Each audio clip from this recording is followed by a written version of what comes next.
All right, let's bring in our panel to discuss all of this. Hogan Gidley, former Trump campaign national press secretary and a former White House principal deputy press secretary.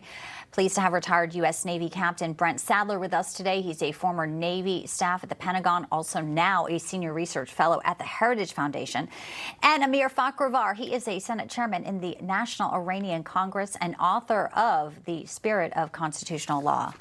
All right, so we have a ceasefire, fragile, as diplomacy is. I'm going to start with you, Brent.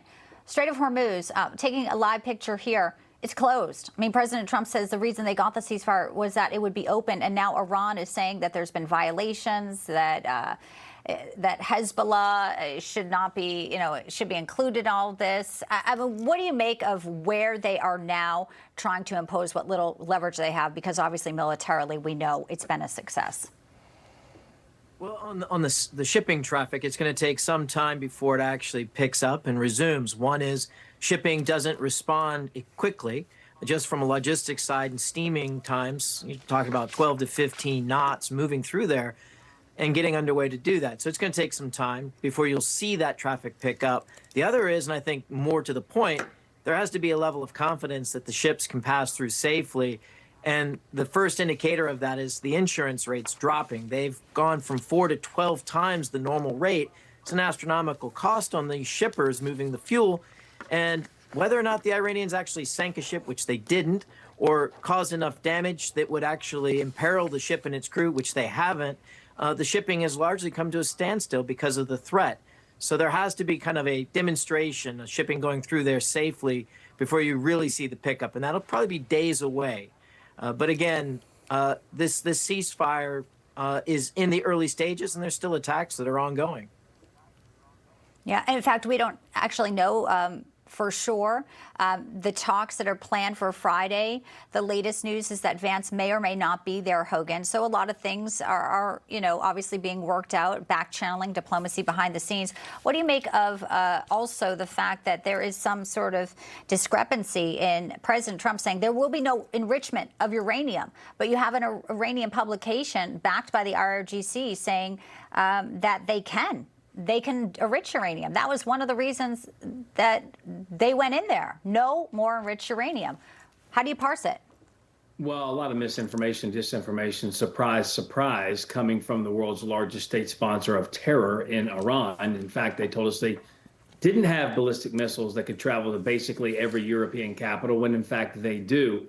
Their design on death and destruction has been well known for a long time, and only Donald Trump, this commander-in-chief, could bring them to the table to possibly get some type of deal done here. But there's no question, in these types of geopolitical negotiations, people are trying to bluster, and they're trying to gain some, not just integrity, but a level, hand up, a higher level of power or strength over another nation. This is another example of that. And Donald Trump says they have a deal, and I believe him, because not just because I support Donald Trump, because his track record is pretty good in the Middle East and around the world in peace deals, et cetera. And Iran stands more to gain by lying about this than does Donald Trump. So we're a long way away from a deal, it appears, at least in reality. But I think some bones are there to make something work. It's just going to take time to do Framework. All right, Amir, time to do it, but that's exactly what Iran perhaps is counting on, to stall, to obfuscate.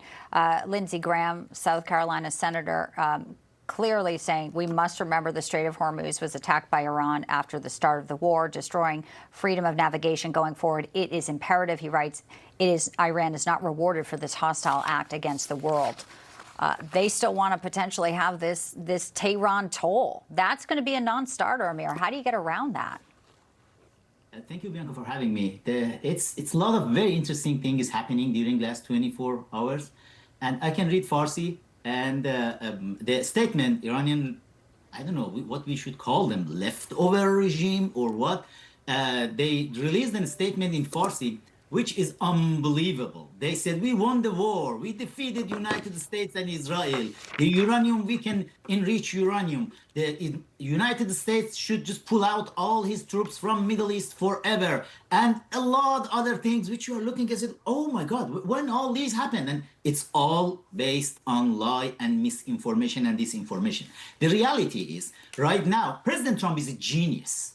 He just could achieve a lot of goals. Look at the oil market.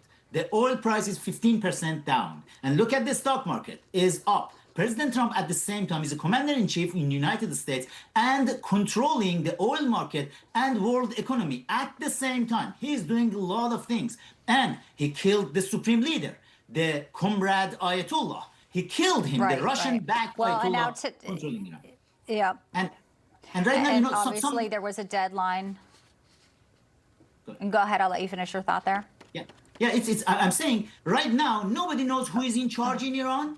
IRGC definitely they are going to send some missiles. Just U.S. should be careful about Pakistan, because Pakistan, the Abdul Qadir Khan, the father of nuclear bomb of Pakistan, have been helping originally Iranian regime's nuclear program. Pakistan is very dangerous to be the negotiator. Good point.